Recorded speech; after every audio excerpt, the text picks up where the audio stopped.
안녕하십니까. 마성한내과 김선목입니다. 오늘은 코큐텐에 대해서 간단히 말씀을 드려보겠습니다.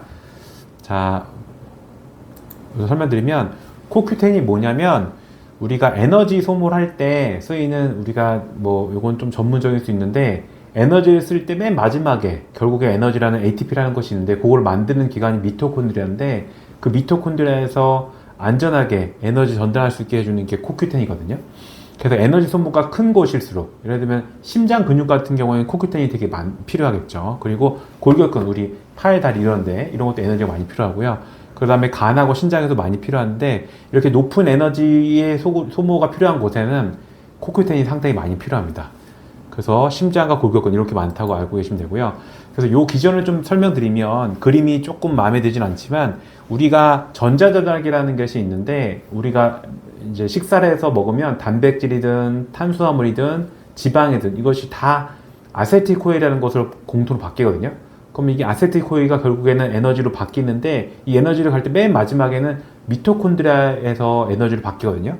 그때 미토콘드리아 바뀔 때 요 ATP를 합성하는 그 기관에서 요 그림을 보시면 이게 이제 인터멤브레인 스페이스라고 그 간질과 그 미토콘드리아의 미토콘드리아 그러니까 두 개의 막으로 되어 있거든요. 그 중간 사이에서 이 수소 원자가 있잖아요. 수소 원자가 수소가 H2잖아요. H2인데 그 수소의 양이온과 전자 음이온 그래서 H 플러스과 전자 E 마이너스로 분해가 되거든요. 이래서 수소의 그 농도를 바깥층에 많이 만들어놔요. 그런 다음에 맨 마지막에 수소가 많아졌으니까 많은 데에서 낮은 데로 쭉 떨어지면서 생기는 에너지 가지고 ATP를 만들거든요. 어쨌든 그건 좀 전문적인 기관인데 어쨌든 H가 H 플러스 양이온과 E 마이너스 음전자로 나뉘는데 이 음전자 E 마이너스가 되게 독성이 강한 활성전자거든요. 그래서 이 활성전자가 어디 다 붙으면 여기서는 맨 마지막에 물과 같이 합성하게 되는데 이 활성전자가 아무 데나 붙으면 ROS라고 리액티브 옥시전 스피시스 그러니까 활성산소가 많아지게 됩니다. 그래서 우리가 때가 많이 끼게 되는 건데 그래서 에너지가 많이 손상되는 거죠. 그래서 어쨌든 이 활성전자를 액티브하고 불완전한 이 독성 활성전자를 안전하게 에너지 생성하는 데까지 만들어지게 가게 해준 셔틀버스가 코큐텐입니다. 그래서 이 코큐텐은 전자전기라는 시스템에서 이 활성전자, 독성인 톡식한 전자를 옮겨주는 활성전자 셔틀을 역할을 한다. 그래서 이 과정이 원활해야지만이 미토콘드리아에서 에너지가 잘 만들어지고 또 이 과정이 원활해야지 이 활성전자, 독성전자가 몸에 엉뚱한 데 붙어가지고 몸을 망가뜨리는 일이 없게 됩니다. 자, 그래서 이 독성전자의 안전한 운반과 ROS의 억제 말씀드린 거죠. 그래서 불안전한 고활성한 전자가 방치되는 경우에 코큐텐이 없으면 얘가 딱 안전하게 딱 잡지를 못하면 여기저기 다니면서 활성산소를 만들게 되고요. 그래서 코큐텐은 이 독성에 가는 전자를 잡아채서 다음으로 넘어갈 때 되게 안전하게 운반하는 운반 셔틀이 되겠습니다. 그래서 코큐텐이 부족하게 되면 미토콘드리아 밖으로 전자가 유출되게 돼서 조직을 파괴하게 되는 그래서 DNA도 RNA도 조직도 망가지게 되는 도구로 변하게 됩니다.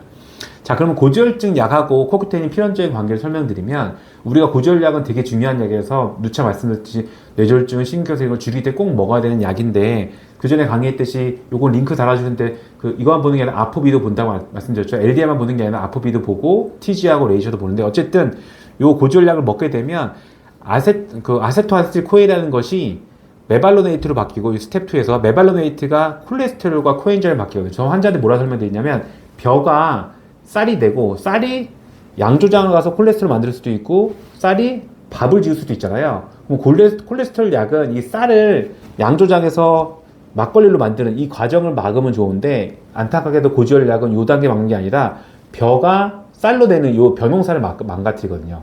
그렇기 때문에 이 고지혈약을 먹으면 필연적으로 이 쌀이 줄게 되고 그래서 콜레스테롤, 막걸리도 줄고 우리가 필요한 쌀밥도 주는 거죠. 이 쌀밥이 코큐텐입니다. 그래서 이 고지혈약을 먹으면 메발로네이트를 줄 수밖에 없기 때문에 콜레스테롤과 코엔자임 휴텐을 필연적으로 떨어질 수밖에 없다. 그래서 나이가 들면 코엔자임이 떨어지는데 여기다 고지혈약까지 많이 드시기 때문에 전부 더 떨어지게 되는 거죠. 그렇게 되면 에너지 대사가 안 되고 몸이 피곤하고 팔다리도 뻐근하고 이게 증상이 오는 거죠. 자, 그래서 스탄틴을 먹게 되면 복용 전에는 코엔자임 코큐텐이 100이라 했다면 한 2주 이상 먹게 되잖아요. 그럼 한 50% 이하로 떨어지게 됩니다. 그래서 저도 고지혈약을 먹는데 코큐텐을 꼭 먹거든요.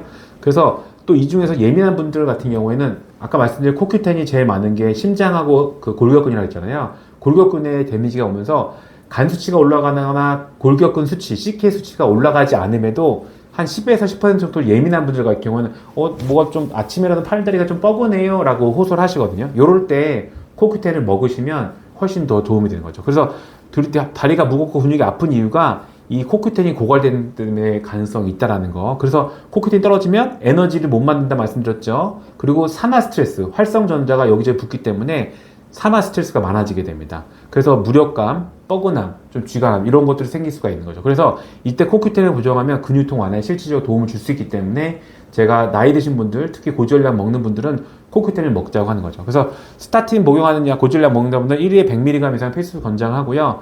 고혈압 환자 같은 경우에도 이것들 요구량이 많겠죠. 그 다음에 노인에서는 체내 요구량이 줄게 되거든요. 그래서 여기 슬라이드 하나 뺐는데 어쨌든 나이가 들면서 정상적인 코큐텐 엔자임이 워낙에도 줄어듭니다. 그 상태에서 그래서 미토콘드리아 디스펑션, 미토콘 기능이 떨어지는데 고지혈약까지 먹게 되면 더군다나 더 부족하게 되죠. 그래서 이 몸의 에너지를 지키는 방법이 코큐텐을 유지하는 법이기 때문에 요 코큐텐은 건강인식표를 무시하지 마시고 요걸 적극적으로 잘 활용해서 건강하게 유지하시면 되겠습니다. 그 다음에 코큐텐 용량은 제 생각에는 굳이 200ml까지 먹을 필요는 없고 100ml 정도만 먹으시면 되지 않을까라는 제 생각이고요. 그래서 저희는 저희가 같이 이제 건강인식품 하면서 같이 말씀드리거든요. 그걸 같이 드시면 몸이 더 건강하게, 그 다음에 고지혈약의 부작용 없이 고지혈약에 의한 순작용, 효과만, 그 뇌졸중이나 신경에서 줄일 수 있는 아주 순기능을 올리면서 부작용을 줄일 수 있는 안전한 치료가 되겠습니다. 이상입니다. 감사합니다.